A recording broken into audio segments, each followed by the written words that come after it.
안녕하세요. 정보가 세상을 바꾼다의 인포뱅크입니다. 이번에 전해드릴 내용은 트럼프의 대통령 당선에 대비하라는 미국의 금융가, 민주당 아성 미네소타가 흔들린다. 영국에서도 트럼프 승리의 베팅에 대해서 한번 알아보겠습니다. 여러분의 구독, 좋아요 한 번씩 눌러주시고 한번 들어보시기 바랍니다. 자, 지금 보시면 미국 전체 지지율을 보면 바이든이 조금 더 높은 것은 사실입니다. 그런데 전체적인 분위기를 지금 보면 다음번 대통령은 트럼프가 될 가능성이 제가 보기에는 더 높은 것 같습니다. 뭐 여러분들이 보기에는 어떨지 몰라도 제가 보고 느끼고 지금 생각해 본 분위기를 보면 그전에도 계속 제가 얘기를 드렸는데 트럼프가 대통령이 될 가능성이 높다라고 계속 얘기해 왔는데 그 전에 중간에 제가 방송을 올리지 않은 상태에서도 제가 계속 생각했던 것들은 트럼프가 다음 대통령이 된다라고 생각을 했는데 드디어 트럼프가 대통령이 될 가능성이 점점 더 높아져 가고 있고, 특히 바이든이 활동을 많이 안 하기 시작을 하면서 지지율이 계속 떨어지고, 또한 그 안에 그 흑인들이 약탈, 그리고 이러한 것들 때문에 피로감, 이런 것들 때문에 트럼프의 대통령의 당선 확률이 점점 더 높아져 가고 있습니다. 이것에 대해서 좀 알아보는데, 지금 전국적인 지지율로 보면 아직은 바이든이 좀 높아요. 그런데 바닥 민심은 출렁거리고 있다는 거죠. 전국적 지지율에 보면 바이든 전 부통령이 여전히 7%포인트 안팎으로 앞서고 있다는 건 분석이 나와 있으니까 정확한 거고요. 그런데 격전지 바닥 민심이 크게 출렁거리고 있어요. 특히 미국은 선거제도가 좀 웃긴 게 승자 독식주의예요. 각 주마다 한 표라도 이기면 거기 선거인단을 전부 다 모조리 다 가지고 가는 승자 독식주의이기 때문에 경합주의에서 이겨버리면 승자 독식의 이유로 그만큼 손해가 나기 때문에 이길 가능성이 높아진다는 거죠. 그래서 경합지역에 지금 열심히 돌아다니고 있는 이유들도 승자 독식 때문입니다. 자, 그런데 지금 내용을 보면 공화당 전당대회 후에 도널드 트럼프 미국 대통령이 민주당 대선 후보인 조 바이든 전 부통령을 급속히 따라잡았다라는 분석이 지금 높아져 가고 있어요. 그런 가운데 특히 미국 민주당의 아성인 미네소타주가 트럼프 대통령에 넘어갈 수 있다라는 분석까지 지금 나오고 있습니다. 지금 미네소타가 넘어간다라는 것은 민주당의 세가 급격히 약화될 수 있다라는 건데, 이 미네소타라는 주의 그 지리적 위치를 보면 우리가 대부분 생각을 하는데 러스트벨트의 끝자락에 있어요. 러스트벨트라는 것은 미 공업지역이었었는데 지금은 아주 못 사는 동네로 바꾼 이런 러스트벨트의 끝자락에 있던 동네인데, 이 미네소타주가 트럼프 대통령에 넘어갈 가능성이 높다라고 지금 얘기가 나오고 있죠. 정치 전문 매체 폴리티코, 되게 유명한 회사입니다. 우리가 폴리티코라는 회사를 생각을 해야 되는데 이게 조금 극우 쪽에 강하지만 그래도 분석을 잘해주는 회사이기 때문에 여기 폴리티코에서 나오는 이야기는 우리가 좀 신뢰할 만한 이야기입니다. 자, 1일날 한때 트럼프 대통령의 불가능한 프로젝트로 보였던 미네소타가 갑자기 선거 판도를 뒤집으려는 트럼프의 시도에 중요한 시험대로 떠올랐다라고 지금 분석을 하고 있어요. 미네소타는 특별히 민주당에서는 되게 중요한 지역입니다. 미네소타는 민주당의 그 색깔이 파란색인데 파란색의 벽이라고 불릴 만큼 민주당의 텃밭 중에 텃밭으로 불리고 있었는데, 특히 1976년도 이후 대선에서 모조리 민주당 후보가 이겼던 곳이었기 때문입니다. 말하자면 여기 미네소타가 넘어간다라는 것은 민주당 텃밭이 한 곳이 넘어간다라는 그런 뜻이 아니라 다른 곳의 민주당 텃밭도 넘어갈 수 있다라는 그런 의미까지 보여준다라는 거죠. 이는 주별 선거에서 가장 긴 민주당이 연승 기록을 가지고 있었던 중요 지역이라는 겁니다. 자, 2006년도 이후에는 상원 의원, 주지사 선거 등에서도 공화당은 한 석도 얻지 못할 정도로 민주당세가 되게 강한 지역이에요. 그런데 이곳에서 변화의 조짐이 불고 있다. 왜냐하면 미네소타 미니애폴리스에서 흑인이 백인 경찰의 체포 과정에서 죽어버린 사건이 5월달에 발생했기 때문입니다. 이것에 대해서 조금 이야기를 더 해드릴 텐데, 변화는 2016년도 대선에서부터 저번 대선에부터 관찰이 됐었는데 당시 대선인 힐러리 클린턴 민주당 후보는 트럼프 대통령을 약 1.5%포인트 4만여 차로 이겼습니다. 당시 여론조사에서 10%포인트 이상 차이가 났던 것을 감안하면 미네소타의 트럼프의 열풍은 생각 이상이었죠. 당시 대선에서는 클린턴 후보가 표로는 이겼는데 선거 인단수로 졌어요. 그래서 승자 독식주의이기 때문에 이게 일어나는 겁니다. 자, 지금 보시면 지난번 선거 쪽 이런 식으로 나와 있습니다. 여기가 경합주였는데 원래 전통적인 민주당 미네소타, 자 위스콘신, 아이오와, 미주리, 인디애나 이쪽이 러스밸리예요. 이쪽이 러스밸리여서 이런데 봐요. 미국 러스밸리 지역이라고 그래서 미시간, 오하이오, 뉴욕, 펜실바니아, 인디애나, 일리노이 이쪽을 위스콘신까지 해서 러스밸리라 하고 조금 더 들어가서 이게 미네소타가 이쪽이 있는데 이 미네소타 지역까지 러스밸리 넣기도 하고 빼기도 하는 지역입니다. 그래서 이게 미네소타 지역이고요. 여기가 또 미네소타 지역이죠. 그래서 지금 보시면 전체적인 선거 숫자로는 이겼는데 선거 인단수로 져서 저번에 트럼프가 대통령이 됐습니다. 특히 미네소타 지역을 보면 저번 지역에서 미네소타 87개 카운티 중 농촌 지역을 중심으로 한 78개 카운티에서 트럼프가 승리를 했어요. 근데 대도시 지역에서는 승리를 못했죠. 그래서 미네소타를 민주당에서 가져갔죠. 자, 그래서 지금 보시면 현재 지지율에서는 바이든이 지금 앞서고 있지만 현재 그 정도를 보면 뒤집일 수 있을 정도다 라고 지금 말이 나오고 있습니다. 자, 올 초만 해도 트럼프의 재선은 기정사실화됐어요. 그런데 중간에 코로나 사태의 대응이 잘못됐다라는 그런 얘기가 나오면서 코로나 사태를 누가 잘못했느냐, 대응을 누가 잘못했느냐 그런 이야기가 나오면서 지지율이 빠지기 시작했어요. 그런데 지금 다시 코로나 사태보다 더욱더 큰 분쟁들이 일어나기 시작을 합니다. 그러니까 말하자면 백인과 흑인과의 갈등, 유색인과 백인과의 갈등 이런 그 갈등을 지금 조장이 되면서 이 세력 싸움으로 지금 커져가고 있거든요.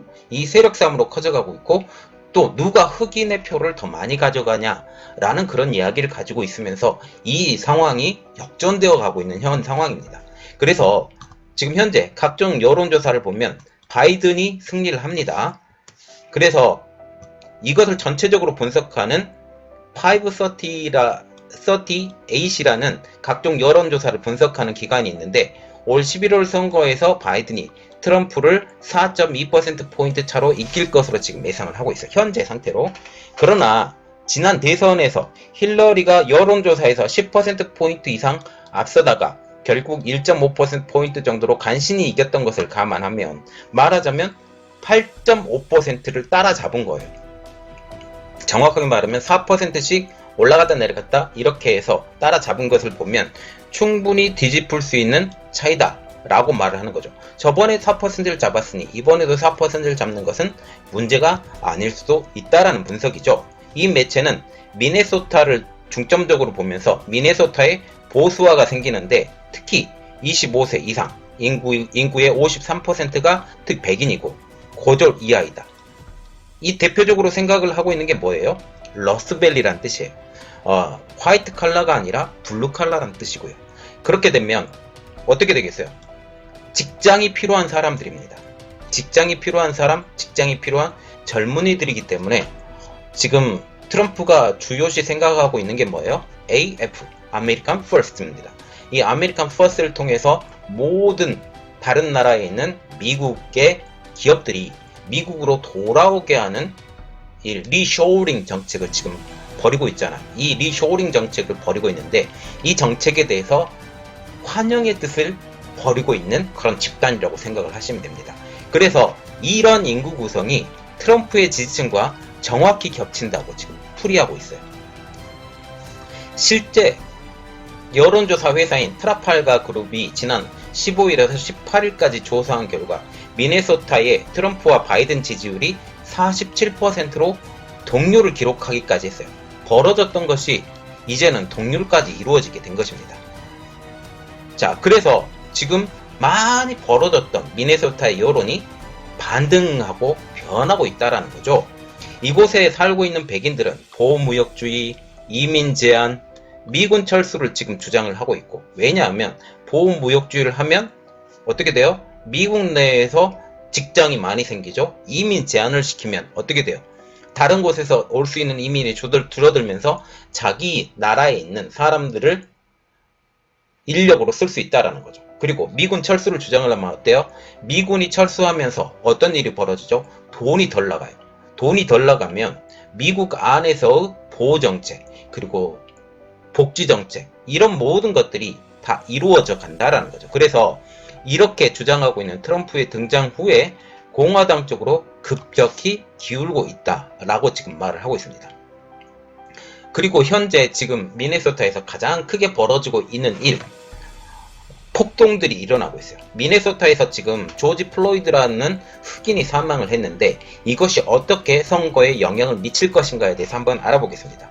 자, 현재 미국에서 벌어지고 있는 폭동들의 시작점이 있었는데 2020년 5월 25일 미국 미네소타 최대 도시인 미네아폴리스에서 벌어진 흑인 조지 플로이드의 사망입니다.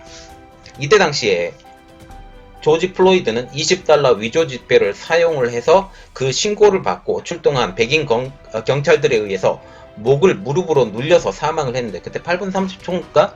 그 정도 시간을 눌렸다고 합니다. 그래서 숨은 못 쉬어서 사망을 한 거죠. 이 사건 이후 처음에는 백인과 흑인의 갈등이 일어나면서 인종차별 반대 시위가 일어날 만큼 호응이 컸어요. 그 당시 경찰과 정부를 비난하는 여론도 높았죠. 그러나 이러한 시위가 그냥 반대 시위만 일어났으면 좋았는데 약탈과 방화로 바뀌면서 무질서한 상황으로 바뀌게 된 것입니다. 이것의 무질서한 혼란으로 인해서 미네소타 주민들의 반발이 굉장히 심한 상황이죠. 마이크 펜스 부통령은 이번에 공화당 전당대회가 끝나자마자 다음날이 지난달 24일날 미네소타 북부에서 가장 인구가 많은 덜루스시를 찾아서 일자리라고 외치면서 덜루스에서 승리의 길이 시작될 것이라고 지금 얘기를 하고 있어요. 그래서 미네소타를 확실하게 민주당에서 공화당으로 끌어오겠다라고 하면서 일자리, work 이렇게 외치면서 덜루스에서 승리를 통해서 이 미네소타의 승리를 거두자라고 지금 얘기를 하고 있어요. 그래서 이러한 것들이 분위기가 어떤 형식으로 바뀌게 되냐, 지금 JP모건이라는 유명한 투자 회사가 있습니다.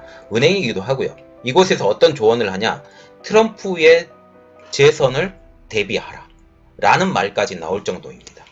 포춘 등에 따르면 마르코 콜라노비치 JP모건 애널리스트가 이렇게 말을 했어요. 투자자들에게 공개한 노트에서 트럼프 대통령이 재선에서 승리할 확률이 높아질 가능성에 대해서 대비해야 된다. 지난 몇 개월간 트럼프 대통령이 대선에서 당선된 가능성이 조 바이든 전 부통령보다 낮았지만 현재는 두 후보의 당선 가능성이 거의 비슷하다. 지금 현재 11월 달에 대통령 선거가 일어나죠. 지금 우편 투표도 시작을 하고 있습니다. 지금 우편 투표도 시작을 하고 있는데 지금 2개월 안에 어떤 일이 벌어질지 몰라요. 그래서 현재 분위기를 보면 조 바이든은 하강 곡선, 도널드 트럼프는 상승 곡선에 지금 올라와 있어요. 그래서 이 변곡점에서 지금 쌍곡선이 마주하고 있는 지점인데 이렇게 되면 올라가는 측은 계속 올라가게 되고 내려가는 측은 계속 내려가게 됩니다. 이렇게 되면 승리할 가능성이 높아지죠. 특히 이 애널리스트는 인종차별 반대 시위에 대한 인식이 평화에서 만약 폭력으로 바뀌게 되면 트럼프 대통령의 재선에 힘이 실릴 것이라고 지금 얘기를 하고 있는데 이미 바뀌었죠. 1960년부터 1972년까지 시위와 선거 결과의 관계 조사에 따르면 평화적이고 민주당을 지지하는 시위의 경우는 민주당 지지율이 2에서 3%가 끌어올렸지만 폭력적인 민주당 지지 시위의 경우에는 공화당 지지율을 2에서 8%까지 끌어올린 것으로 확인됐다라고 지금 얘기를 하면서 지금 변곡점에 폭력 시위가 계속되게 되면 트럼프 대통령은 다음번에도 대통령이 된다라고 지금 확언을 하고 있는 것입니다. 그리고 이런 것도 나왔어요. 영국 도박 사이트에서 트럼프 대선 승리에 베팅을 하는 사건까지 일어났는데, 오는 11월 미국 대선을 앞두고 도널드 트럼프 대통령과 조 바이든 전 부통령의 지지율 격차가 점점 좁혀지고 있는 가운데서 영국 도박사들이 트럼프 대통령의 승리를 점치고 있는 것으로 지금 나타나고 있습니다. 로이터 통신이 2일날 이렇게 발표를 했는데, 영국 베팅 업체 벳페어에서 트럼프 대통령이 바이든 전 부통령을 제치고 올해 미국 대선에서 승리할 가능성이 더 높게 예상된다 라고 지금 보도를 하고 있어요. 데런 휴즈 베어펫 대변인은 8월까지만 해도 트럼프는 역대 현직 대통령 중 가장 암울한 재선 가능성을 갖고 있었다. 그런데 점점 바이든에게 질 것으로 보였다. 이렇게 말을 하면서 이러한 지금 현상을 지금 놀라고 있습니다. 그래서 지금 전체적으로 분위기를 보면 우리나라에서는 인정하지 않을지 모르지만 미국 내의 분위기는 트럼프 대세론 쪽으로 지금 몰려져 가고 있어요. 이런 몰려져 가고 있을 때 우리나라도 대비해서, 물론 대비를 하겠죠. 미국하고 지금 현재 더욱더 가까운 사이가 되어 가니까. 그런데 보수 측에서는 이것에 대해서 대비를 하고 있느냐 라는 것에 대해서 제가 생각을 한다면, 특히 트럼프 대통령은 정말 친중 아니고 반중이잖아요. 이것을 생각해서 우리나라는 지금 반중으로 돌아선 것처럼 보여서 참 좋지만, 이것을 대비하지 못한 보수 진영은 또 어떻게 될까 라는 그런 마음을 갖게 돼서 좀 안타까운 마음이 있습니다. 어쨌든 우리가 지금 현재 트럼프 대통령이 다시 재집권하는 시나리오를 강하게 생각해서 지금 정책도 써야 되고, 그리고 미군과 우리나라 군의 형평성도 맞춰야 되고, 중국과의 관계도 다시 재정립해야 되고, 이런 모든 역학관계를 다시 설정을 해야 된다라고 생각합니다. 자, 그래서 우리나라가 지금 현재 반중 친미로 지속적으로 가야 된다라고 지금 주장합니다. 자, 이번 내용은 여기까지였고요. 저희 내용이 여러분들에게 도움이 되셨다라고 생각을 하신다면 구독과 좋아요, 그리고 알림 설정까지 좀 부탁드리겠습니다. 감사합니다.